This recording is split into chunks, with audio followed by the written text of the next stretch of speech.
Hello students, स्वागत है आप सभी का आपके अपनी यूट्यूब चैनल जीएसएम में।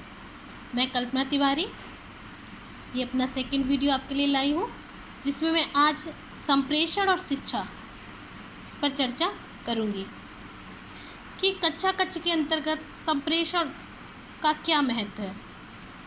संप्रेषण और शिक्षा किस तरह से आपस में एक दूसरे से जुड़ी हुई हैं। तो इसका जो प्रथम बिंदु है वो है कक्षा संप्रेषण से तात्पर्य शैक्षिक उद्देश्यों की प्राप्ति के लिए किए गए संप्रेषण से होता है।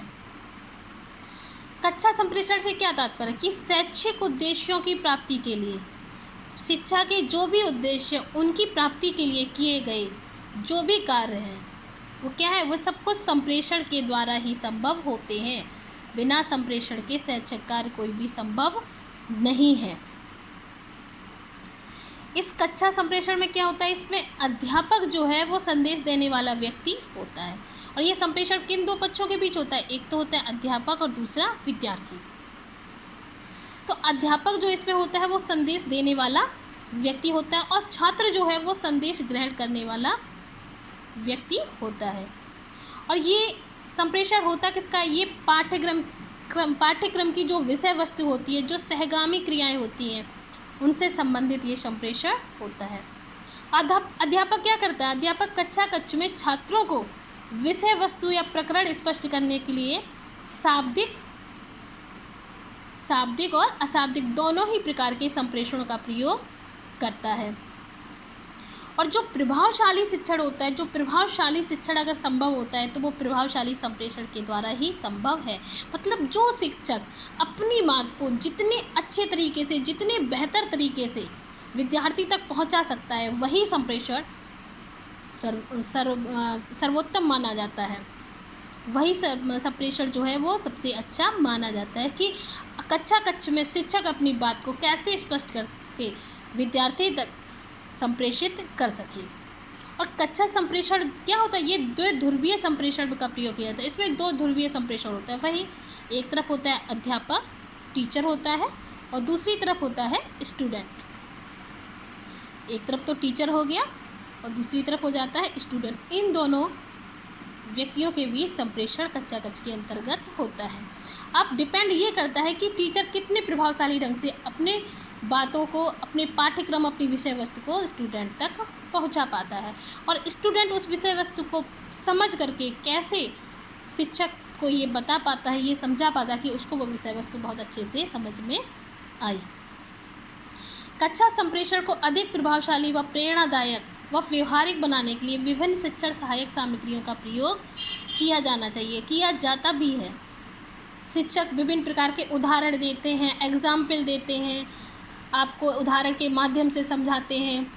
वो सब क्या है, वो वही है अपनी पाठ्य वस्तु को, अपने विषय वस्तु को आपको बहुत अच्छे ढंग से समझाना। मैंने भी एक प्रयास किया है, ये एक छोटा सा डायग्राम बना के, ताकि मैं भी अपने विचार, अपनी भावनाओं को आज आप तक अच्छी तरीके से संप्रेषित कर सकूँ कि कैसे कक्षा कक्ष में एक अध्यापक अपने विचारों को संप्रेषित करता है। ये मैंने भी एक उदाहरण, एक प्रयोग किया आपके लिए, देखते हैं।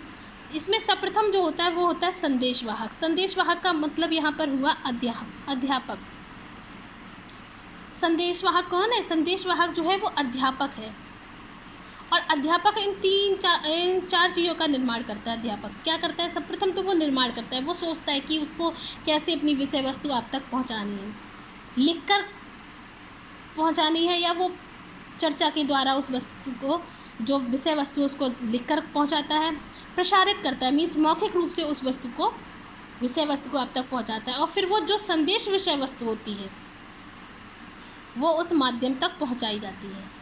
और माध्यम सूत्र कौन होता है, संदेश प्राप्त करता।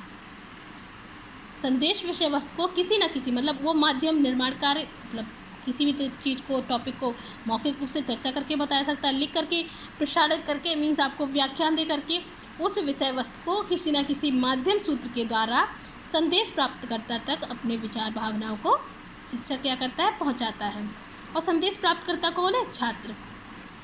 और जब छात्र तक वो विचार, वो विषय वस्तु पहुंच जाती है, फिर वो क्या करता है, पढ़ता है, उसकी व्याख्या स्वयं भी करता है और फिर उसको वो खुद भी प्रसारित करता है। कैसे?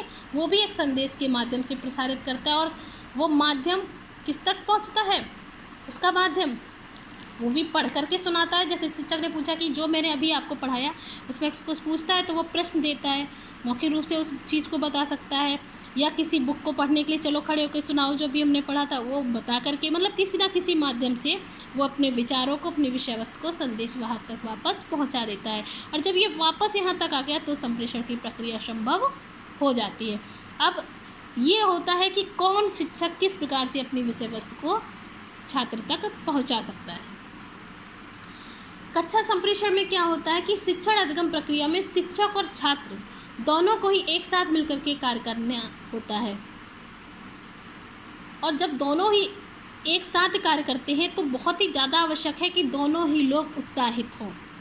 ऐसा नहीं है कि शिक्षक बहुत ज़्यादा उत्साह में वो अपनी विषय वस्तु को बताना चाहता है, लेकिन छात्र जो है उस विषय वस्तु में रुचि ही नहीं ले रहे हों। अगर रुचि नहीं ले रहे हैं तो शिक्षक का कर्तव्य है कि वो उस बात को पता करें कि आखिर विद्यार्थी जो है उसकी विषय वस्तु में रुचि क्यों नहीं ले रहे हैं। अगर नहीं ले रहे हैं तो उसका दूसरा कारण, उसका दूसरा तरीका है अपनी विषय वस्तु को विद्यार्थी तक पहुंचाने का। उस तरीके प्रभावशाली मतलब प्रयोग करें, प्रभावशाली, प्रेरणादायक, व्यवहारिक प्रयोग करके और विभिन्न प्रकार की शिक्षण सहायक सामग्री का प्रयोग करके शिक्षक जो है अपनी विषय वस्तु को विद्यार्थी तक पहुँचाए। और जब विद्यार्थी को वो विषय वस्तु भली भांति समझ में आ जाए तो वो भी अपनी, जैसे उसको जो भी विषय वस्तु जैसी भी समझ में, वो अपने अध्यापक तक वापस उस चीज़ को पहुँचाए, तो संप्रेषण की प्रक्रिया वहाँ पर संभव हो जाती है। अध्यापक क्या करता है? सैद्धांतिक रूप से शिक्षण है तो अपनी पाठ्य योजनाएं बनाता है, अपने विचारों एवं योजनाओं के अनुसार शिक्षण है तो उन्हें क्रियान्वित करता है। संप्रेषण का प्रयोग करके छात्रों को विषय वस्तु समझाने में सफलता प्राप्त करने का पूर्ण प्रयास करता है। वो हर संभव कोशिश करता है कि विषय वस्तु जो है वो शिक्षार्थी को, वो विद्यार्थी को समझ में आ जाए। इसके लिए आवश्यक है कि अध्यापक जो है संप्रेषण की कला में निपुण हो, मतलब वो अपनी भावनाओं, विचारों को दूसरे की दिमाग में डालने के लिए पूरी तरह से निपुण हो, कि कैसे प्रभावशाली वक्ता हो। एक शिक्षक जो है वो एक प्रभावशाली वक्ता हो ताकि उसको उसकी विषय वस्तु विद्यार्थी को बहुत अच्छे से समझ में आ जाए। और अगर शिक्षक जो है वो संप्रेषण की कला में निपुण नहीं होगा तो उसकी विषय वस्तु जो है, उसका शिक्षण कार्य जो है वो सक्रिय नहीं हो पाएगा, वो विद्यार्थी तक भली भांति नहीं पहुंच पाएगा, उसकी संप्रेषण की प्रक्रिया जो है वो अधूरी ही रह जाएगी।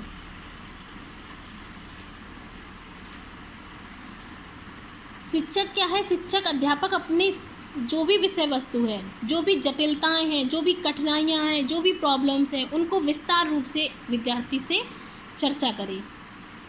जो भी विषय वस्तु है उसके जो मेन मुख्य बिंदु हैं उन्हें वन बाई वन उनसे चर्चा करें।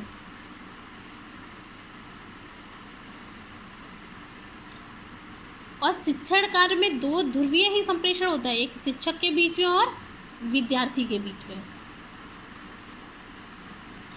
अध्यापक को भी संप्रेषण के माध्यम से अपने शिक्षण के प्रति छात्रों से फीडबैक प्राप्त होता है, छात्रों से ही उसको पृष्ठपोषण प्राप्त होता है कि उसकी जो विषय वस्तु थी, उसकी जो पाठ्यक्रम की जो भी प्रक्रिया थी वो सफल रही शिक्षण कार्य के अंतर्गत या नहीं सफल रही।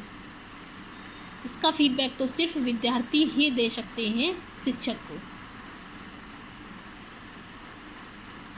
और अगर नहीं रही है तो उसको ये पता चल जाता है, जब एक अध्यापक जब कक्षा कार्य कर रहा होता है, जब कक्षा में शिक्षण कार्य कर रहा होता है तो उसको पता चल जाता है कि उसकी जो संप्रेषण की प्रक्रिया है वो भली भांति संभव हुई तो हुई या नहीं हुई तो वो उसको और प्रभावशाली ढंग से करने का प्रयास करता है। कक्षा संप्रेषण को अगर बहुत अधिक प्रभावशाली बनाना है, बहुत अधिक व्यवहारिक बनाना है, बहुत ही अधिक प्रेरणादायक बनाना है तो उसके लिए सर्वप्रथम जरूरी है संप्रेषण कला में निपुण होना। और संप्रेषण मैंने बता ही दिया कि अपने विचारों, अपनी भावनाओं को, अपनी विषय वस्तु, अपनी पाठ्य वस्तु जो भी है वो बहुत ही अच्छे ढंग से विभिन्न तरीके से विभिन्न उदाहरण दे करके, अलग अलग चार्ट, मॉडल, किसी का भी प्रयोग करके अपनी विषय वस्तु को विद्यार्थी तक पहुंचाना। और जब वो विषय वस्तु बहुत अच्छी तरीके से विद्यार्थी तक पहुंच जाती है तो विद्यार्थी क्या करता है, वो भी उसको पढ़ता है, उसकी व्याख्या करता है, फिर उसको प्रसारित करता है और संदेश के माध्यम से वापस वही फीडबैक उसको मिल जाता है, किसको, अध्यापक को। तो इस तरह से संप्रेषण की प्रक्रिया जो है वो पूरी हो जाती है। आशा करती हूँ कि आपको ये टॉपिक समझ में आया होगा। यहीं अपनी वाणी को विराम देती हूँ। धन्यवाद।